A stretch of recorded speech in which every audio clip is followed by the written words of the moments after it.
O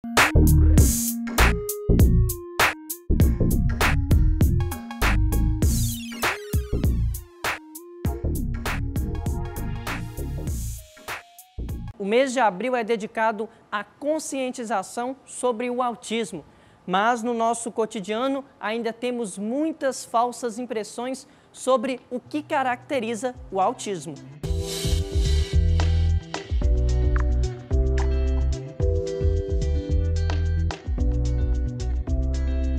Você sabe quais são as características ou os traços de uma pessoa autista? Bom, depende, né? Cada pessoa tem sua individualidade, mas geralmente são pessoas que elas não fazem muito contato com os olhos, elas têm as pessoas que elas confiam mais, elas não têm muitas amizades, mas isso vai depender do tipo, né? Do grau que ela tem. Eu acho que seletividade alimentar, dificuldade de interação. Segundo a Sociedade Brasileira de Pediatria, o autismo é um transtorno do neurodesenvolvimento que possui algumas características como dificuldade de comunicação ou de interação social. Aqui comigo a professora de Psicologia da Univale, professora Adelice Bicalho, que vai tirar nossas dúvidas a respeito deste assunto. Professora, seja bem-vinda. Obrigada, eu que agradeço. Para a gente começar entendendo o que é o autismo. Bem, o autismo é um transtorno do neurodesenvolvimento, né? É um transtorno que já tem assim, as condições genéticas e que afeta tanto meninos como meninas, homens e mulheres, né? O autismo ele é categorizado em níveis, né? Nível 1 de suporte, nível 2 de suporte, nível 3 de suporte. O importante é a gente saber que o autismo, quanto mais cedo a gente conseguir diagnosticar, identificar e ter a estimulação a tempo, a gente tem mais sucesso no processo de desenvolvimento e inclusão do autista. E como é identificado o autismo? Vamos lá. Nós temos hoje, né, alguns critérios, né, inventários de identificação. A gente pode identificar condutas do autismo, inclusive em bebês, né? Então nós podemos aplicar, Valadares tem profissionais que trabalham com essas, a gente fala, medições e auxilia muito as famílias, auxilia a escola, auxilia também todos aqueles que estão envolvidos, né, com as pessoas do espectro autista. Então nós temos como identificar desde bebês, isso é muito legal, né? E professora, como é classificado o autismo? E como eu disse, né, a gente hoje trabalha com a classificação, o TEA, o transtorno do espectro autista, então é um espectro, nível 1 de suporte, nível 2 de suporte, nível 3 de suporte. E cada nível de suporte tem suas características e peculiaridades, por isso que a gente fala em espectro, tá? Então a gente tem que pensar nessa identificação, na categorização, para saber qual é a melhor intervenção. Importante é não ficar, como diz o outro assim, desesperado. Se a família descobre que tem um filho do espectro autista, você tem um amigo, um parente, um vizinho, a gente orientar para que o suporte comece, né, o mais cedo possível as intervenções. Professora, tem o TEA, autismo, tem um nome adequado ou não? Ah, tá. Não, na verdade, quando a gente fala na classificação, né, a CID-11 trabalha com TEA, então transtorno do espectro autista. E aí a gente vê o transtorno do neurodesenvolvimento. Também podemos falar, né, faz parte do grupo dos neurodivergentes, os neurotípicos.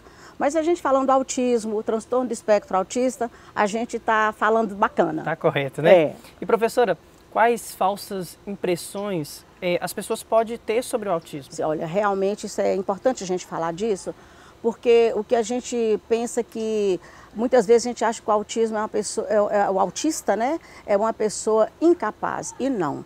Então é uma falsa impressão. A gente tem dentro do espectro autista condição de muito desenvolvimento, de estudar, fazer um curso superior, igual na Univale nós temos, né, muitos alunos com autismo e de bom desempenho.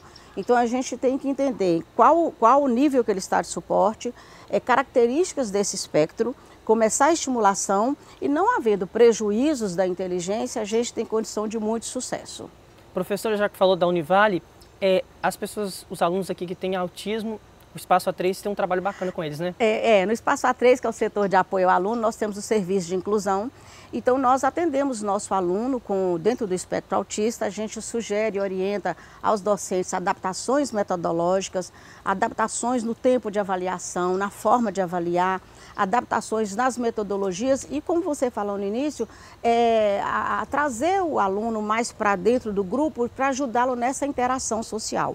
tanto dentro da instituição, da sala de aula, como também no seu estágio. Então, havendo necessidade, a gente vai até no campo de estágio, orientar o campo, como acolher e receber esse estagiário nosso que está dentro do espectro autista. Então, nós temos um trabalho muito interessante, desafiador, mas que a gente tem tido bons resultados. Professor, agora falando do preconceito, ainda existe muito preconceito contra as pessoas autistas, né? Tem melhorado, mas ainda precisa melhorar mais. Realmente tem melhorado, a gente tem que falar isso, que as pessoas estão tomando mais consciência desse processo de inclusão, mas a gente ainda tem que superar algumas falas capacitistas, algumas atitudes excludentes, que colocam o autista como uma pessoa que realmente não tem condição de estar entre nós. Pelo contrário, é estando com a gente no nosso meio que vai nos ensinar como lidar dentro do espectro com as pessoas do espectro autista. Então, quanto mais a gente conviver com autistas e acolher, mais a gente vai aprender com eles e ensinar também. Então, ainda existem atitudes preconceituosas e excludentes, mas nós temos que lutar contra isso. E é uma bandeira da Univale, né, de ser universidade inclusiva e de lutar contra qualquer forma, né, de exclusão e preconceito. Se ele já tem essa dificuldade de interação social, o nosso objetivo é trazer eles, né, acolher. Sim, sim. E, inclusive, dentro desse acolhimento, né, no dia 2 de abril é o Dia Mundial de Conscientização da Luta pela Inclusão do Autista. Então, a gente sempre faz algum movimento na universidade para conscientizar desse processo de inclusão, de acolhimento, de cuidado e de entender o autismo nas suas peculiaridades. Cada autista é único, por isso que é um transtorno do espectro autista. E a gente tem que entender que, eu sempre falo isso, a universidade, o mundo é de todos. Então nós temos que lutar pela inclusão de todos. E no caso aqui do autismo, né, mais ainda. Professora, quando se descobre o diagnóstico, uma pessoa tem autismo, qual deve ser a postura dos pais, dos amigos? Olha, a postura de esperança. Saber que existem hoje modelos de intervenção muito bacana, profissionais muito bons, tá? Nós tivemos um simpósio, TEA-GV, um simpósio de autismo, que aconteceu inclusive aqui dentro da Univale. Então nós tivemos um momento de muitas reflexões, com pesquisas, mostrando os avanços. Então o que eu peço aos pais é ter esperança, esteja com seus filhos, lutem por eles. Né? Lutem pela inclusão, para acesso aos serviços, lutem para que tenham mais serviços de atendimento, inclusive gratuitos, para que a gente possa ver o sucesso das pessoas, né, com autismo. É importante ter esperança e lutar, né? Fortalecer mesmo. Muito obrigada, Delice Bicalho, por esclarecer as nossas dúvidas a respeito de um assunto tão importante que precisa ser falado, que precisa ser lembrado. Eu que agradeço. Então, pessoal, fique atento. A gente precisa acolher as pessoas que têm autismo e, como a professora mesmo disse aí, a postura que tem que seguir é uma postura de esperança, uma postura de acolhimento. Aqui é Davi Oliveira da Univale TV, a TV que te conecta ao conhecimento.